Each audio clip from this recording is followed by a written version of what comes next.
Live from our Lagos studio, this is Beyond 100 Days with Nifemi Oguntoye. Change, they say, is inevitable. We're witnessing a historic moment in Lagos state politics.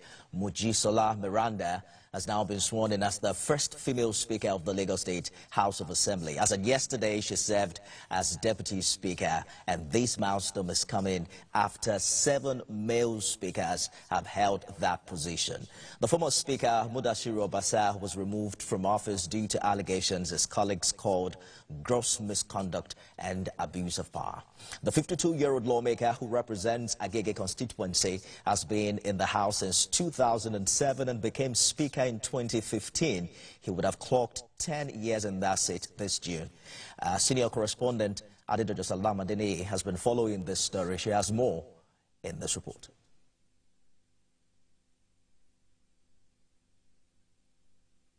It is indeed the end of an era and the drama that culminated the conclusion of a man whose stature loomed large since 2015 has left many in shock. There was an unusual security presence mounted at the entrance of the Lagos State House of Assembly. Then lawmakers were seen driving in. It's not Tuesday, but this was yet an unusual sitting at the chamber. The tones were hushed until the event happened.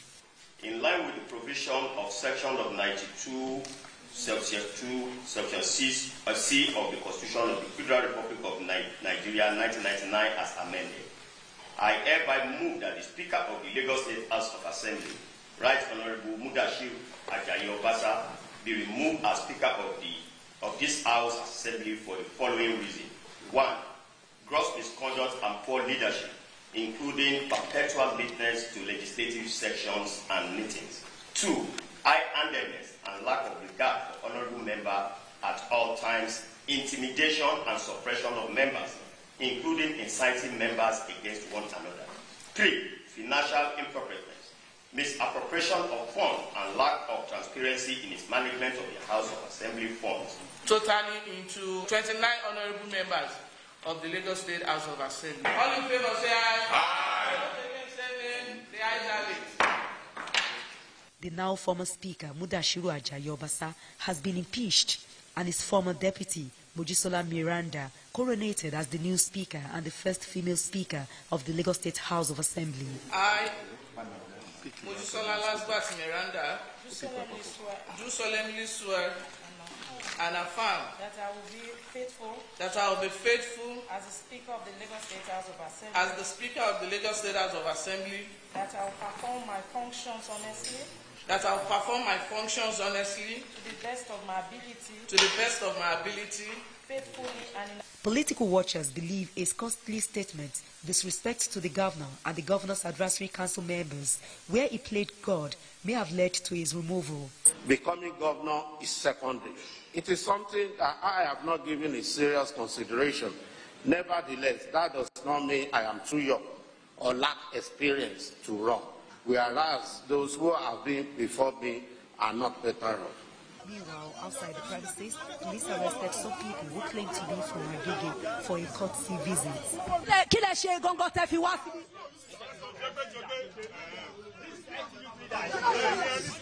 So the police don't want me to talk to them.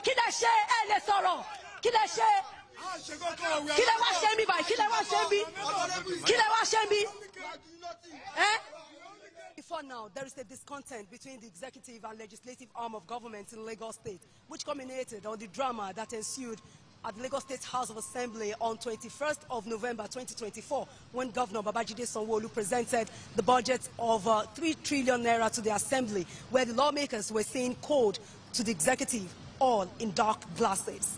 Adedoja, Salam Adeniyi, TVC News, Lagos. So what does this really mean for politics in Lagos? Very interesting development following some of the challenges the legislative has had with the executive. If you're following the stories in Lagos, we saw how the Lagos State House of Assembly unprecedentedly rejected commissioner nominees under the second term of the Sanwo-Olu administration. We also saw some very dramatic turn turn of events late last year when the governor presented the 2025 budget.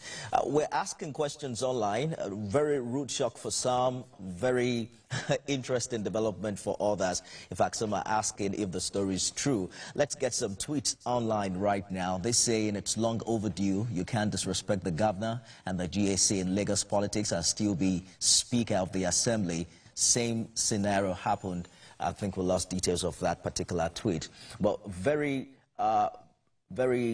rapid reactions trailing this big one, especially when you consider the fact that Mudashiru Obasa has been in the House since 2007.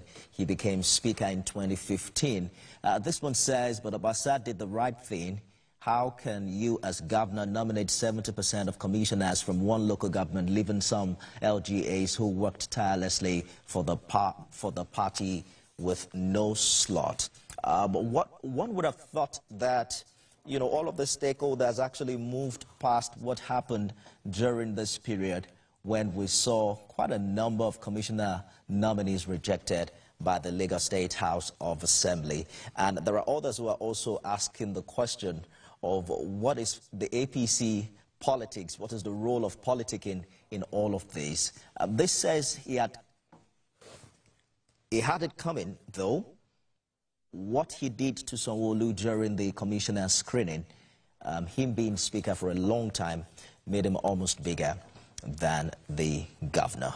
Well, it's barely a decade in office. Adeyemi Ikuforiji, who was scheduled to join us on this program this evening, was Speaker for 10 years. And Honorable Obasa would have marked 10 years later on this year by June. You can also contribute. Let's hear from you what you think about the latest development in Lagos politics. You can tweet at us at TVC News NG. Remember to use the hashtag Beyond 100 Days and tag at Nifemi Oguntoye. Executive Editor Kende Ladende joins me on the program this evening. Very interesting development that we're following here. Did you see this coming at all? Covering politics for more than 1.5 decades, I would not pretend that I wasn't seeing it coming, but I didn't know it was going to be this fast. It was going to be this early. You know, speaking to some power players, some people who have actually brought up this matter, you know, politicians have tried to deny that there's any rift between the executive and the lawmakers. And most of the things you cited, they are not impeachable offenses. But what is clear is that this brings to the fore the idea of separation of power. How separated are these three arms of government? I think it's a question that we are yet to provide answers to in Nigeria.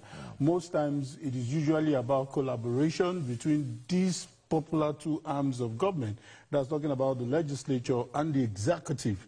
So you may need to know how you got into power. If you know the power game, if you know that it's about giving support to the executive and you move away from this template, then definitely you should expect some trouble waters. And that's what exactly has happened. But the body language from the former speaker has always been that we've been here for a while. And then we also know the antecedents of Mr. Governor himself. Quite a number of times he's spoken publicly about reminding the governor where he came from and like putting him in his place, so to speak. But what really marveled me, really, is that when Mr. Governor was presenting the budget last year, the speaker was wearing a black shade. Many of his colleagues too were wearing a black shade. Many believe that it was some form of protest, you know, against Mr. Governor. How did he lose so much support? Because they said close to 90% of his colleagues actually impeached him. You see, Nifebe, I like the fact that you were very accurate, not to even, because I was going to ask you, when you say former speaker, I thought you were still going to be referring to, you know, Ikuforiji, whom you were expecting. And I hope you can still join us. But that's to tell you how fluid, how transient power can be, especially in this climate. See, what you saw there is a case of, you know, 10 lawmakers were not available. And that's to tell you that even these 10 lawmakers, they dare not come and go against the tide. This is a tide that is already moving. This is a tide to tell you that, hey, excuse me, it is over. The whistle has been blown, and it's time for you to take a back seat, basically. So it is quite expected. What you saw there, definitely it might be a picture of somebody who was being, maybe the word is tyrannical, who was, you know, lawmakers can hardly speak against the decision of this former speaker.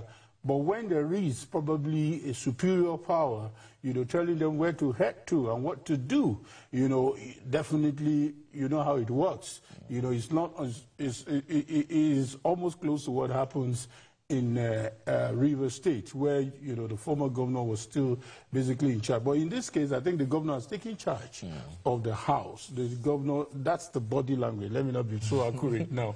That's the body language that, excuse me, this guy is becoming a serious problem for the executive. But like I said, this may not be a true representation of separation of powers. Absolutely. Adeyemi Ikuforiji was Speaker in Lagos for 10 years. He agreed to join us on the program this evening. We don't know what went wrong. We're hoping that he can still join us in the course of our conversation. But let us bring you an excerpt from what the former Speaker said sometime last year when Mr. Governor presented the 2025 state budget. Some say perhaps he used the opportunity to settle some scores and discuss his political ambition or whatnot. It's unequivocally here our intention. Mandate. Also, becoming governor is secondary. It is something that I have not given a serious consideration. Nevertheless, that does not mean I am too young or lack experience to run, whereas those who have been before me are not better off. However, to correct the wrong impression, my concern is about building our party, and whatever we do is mainly for this cause. To the blackmailers, we have to embark on the mission. To the blackmailers who have to embark on the mission to distort and redefine our mission, let me state it unequivocally here. Our intention is to promote our party on the platform of mandate. Also, becoming governor is secondary. It is something that I have not given a serious consideration. Nevertheless, that does not mean I am too young or lack experience to run, whereas those who have been before me are not better off. However, to correct the wrong impression, my concern is about building our party, and whatever we do is mainly for this cause. To the blackmailers, we have to embark on the mission. To the blackmailers who have to embark on the mission to distort and redefine our mission, let me state it unequivocally here. Our Honorable Mudashiru Obasa there addressing some concerns when Mr. Governor was in the House to present the 2025 budget. You heard him say it's not too young to run, it's not less experienced. As a matter of fact, those who came before him are not better off. I remember some journalists tagged that story. Fashola, Ambode, Tinubu aren't better than I am to become governor of Lagos. But what do you think, what does this mean for his political ambition? Because some had said perhaps he had the intention to run. Yeah, it was the wrong place to mention that. It was completely off the cuff. From the atmosphere, it said that a sitting governor has come to present a budget. What does that have to do with you running or being capable or not being capable of running? Whoever wrote that script should also be punished. When I mean punished politically now, because this was a totally wrong atmosphere to do such things. It was quite embarrassing to the governor. It was quite embarrassing to whoever the governor also brought in to the House. And if there was anything that was being hidden, it became so clear to everybody that this is definitely on a political trajectory different from that of the governor. So for his political ambition, I mean, I don't know, obviously he may need to go, you know, off the radar. He may need to cool down. He may need to go back and probably appease. I don't know whether it's the gods now, but the powers that be, because he has actually crossed the line.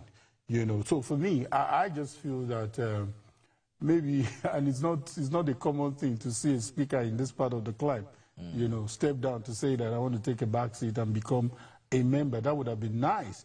But for the way he has been impeached, you know, there's a whole lot attached to the word impeachment. He's not entitled to some kind of entitlement that he should get as a former speaker. I expect him to go to court. Maybe he will not go to court. But for now, I think what he should be bothered about is how to remove that toga on his head as an impeached speaker. Because we've seen, you know, deputy governors, speakers who were removed and they went to court, they got judgment, but then the only thing they may enjoy is probably, you know, their entitlement and not necessarily being able to come back, except, you know, when he comes back, he's definitely not going to enjoy the majority of the House.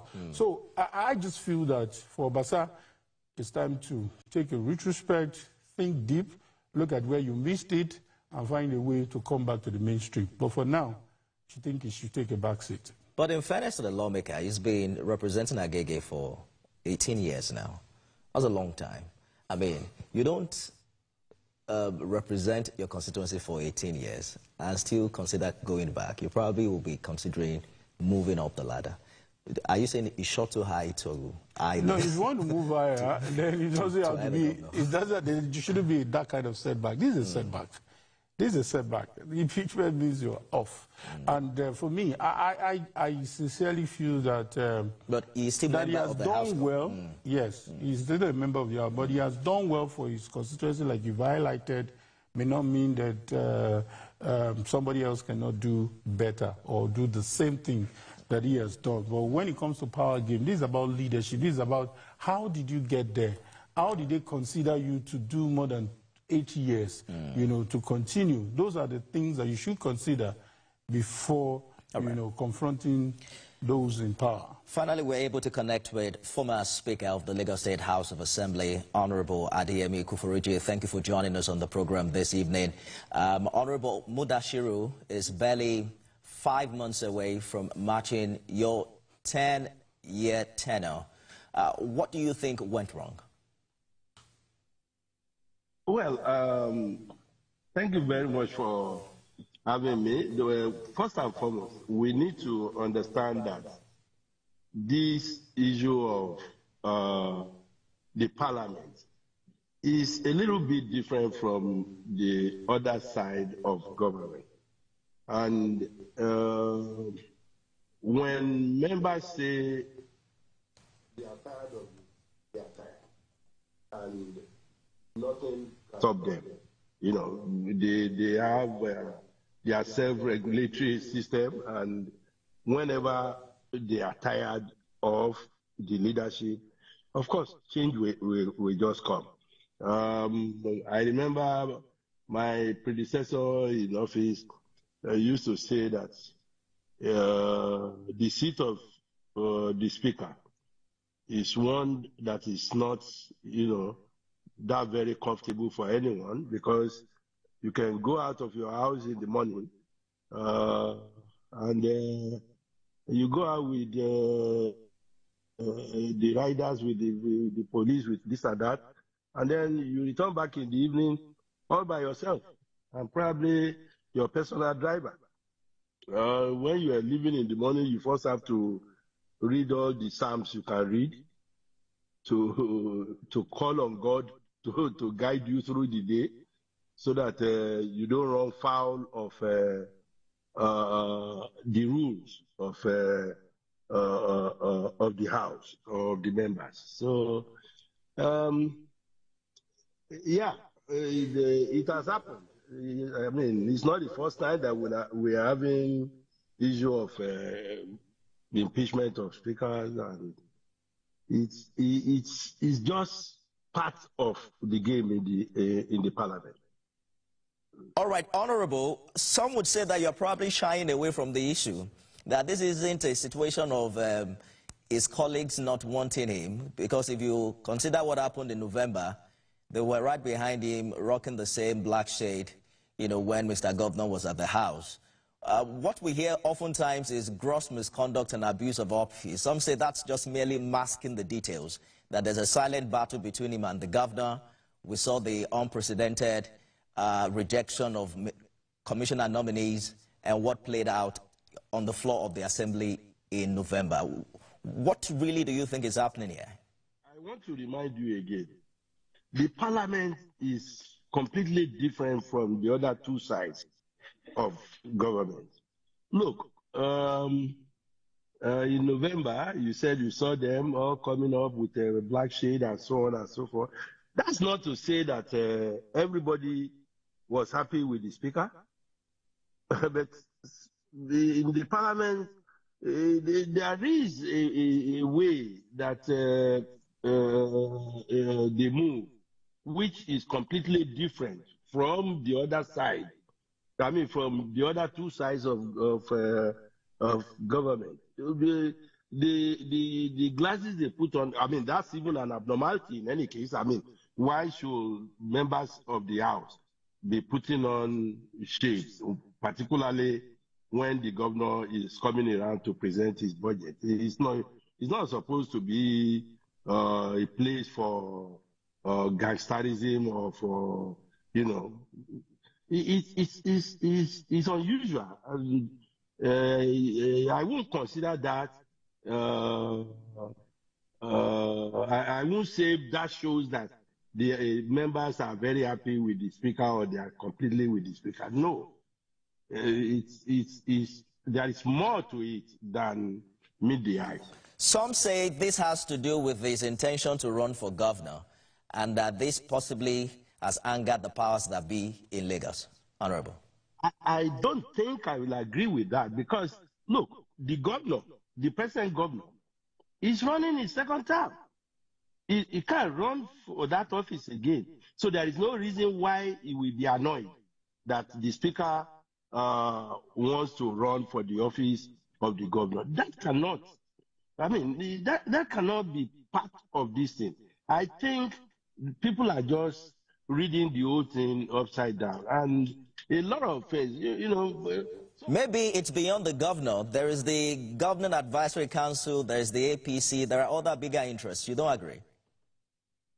Yes, there are bigger interests, but I don't think anybody in the Government Advisory Council will be annoyed with a speaker for wanting to run for the office of the governor. Actually, like somebody just mentioned, I don't know, I just had it before the video came on. I mean, having been in the House, I got into the House together with Obasa in 2003. And I left almost 10 years ago. So, and he's still there. So, what's next? It's an acceptable ambition, though you ask yourself, I mean, the time is still so far. Why the issue? Why? I mean, getting the whole thing, the whole body policy heated up so early over the issue of you know, on the issue of 2027. I don't think it's right.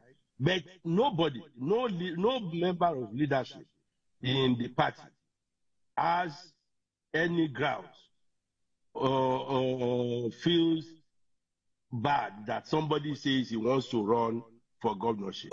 We have run out of time now. We have to go, but we now have the first female speaker after about 7 male speakers. What's your perspective on the emergence of Mojisola Miranda? Do you think this marks a significant shift in Lagos politics?